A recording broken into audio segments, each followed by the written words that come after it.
Les gens préfèrent vous mettre dans des cases et vous dire voilà, toi tu es spécialiste de ça, c'est plus clair pour tout le monde.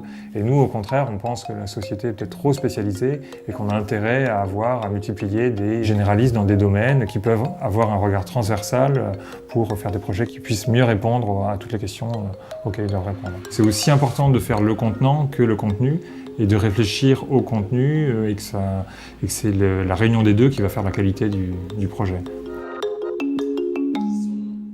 Quand on s'est installé, on avait dit l'environnement, l'écologie, et si on arrêtait d'en parler, dans le sens, c'est juste le référentiel de base. Donc on essaie d'aller plus loin que les réglementations en règle générale. AG, c'est une structure qui est relativement ancienne. Le sur-mesure, ça fait partie intégrante de la menuiserie. Aussi bien en menuiserie extérieure qu'en menuiserie intérieure, on est toujours dans la pièce unique, quoi. La maison de la Vache qui rit, quand on a répondu à ce projet, ça nous a projeté dans ces grandes aventures industrielles. Ce qui nous intéressait, c'est comment on peut raconter des process industriels, des grands groupes qui ne sont pas forcément habitués à communiquer sur ce qu'ils sont. Donc il y a l'idée à la fois de rendre le parcours clair et compréhensible pour le public et ensuite de l'agrémenter de touches plus étonnantes et plus ludiques.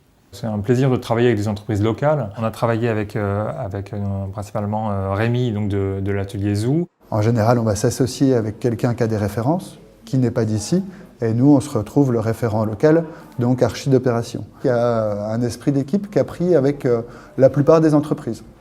Et ça, je trouve ça assez chouette. Dans le cadre de projets comme le musée de la Vache qui rit, on a une manière de travailler qui nécessite une forte implication de nos équipes, en particulier en fabrication et en pose. Et nous, on s'occupe de l'agencement hors muséographie. La maison de la Vache qui rit, c'est un espace qui est dédié bien plus aux enfants qu'aux parents.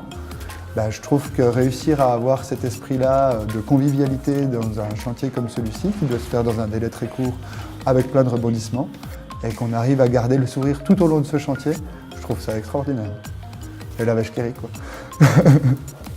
Le maître d'ouvrage ou l'équipe de maîtrise d'œuvre, c'est des gens qui ont beaucoup de réactivité, ce qui est important dans ce type de projet. Ils sont à l'écoute de nos propositions, tout en restant fidèles à leur ligne architecturale et puis à leur désir pour un produit qui leur convienne. Je suis sûr que les visiteurs seront surpris et redécouvriront cette histoire qu'ils pensaient peut-être connaître, mais il y aura beaucoup de nouveautés, effectivement.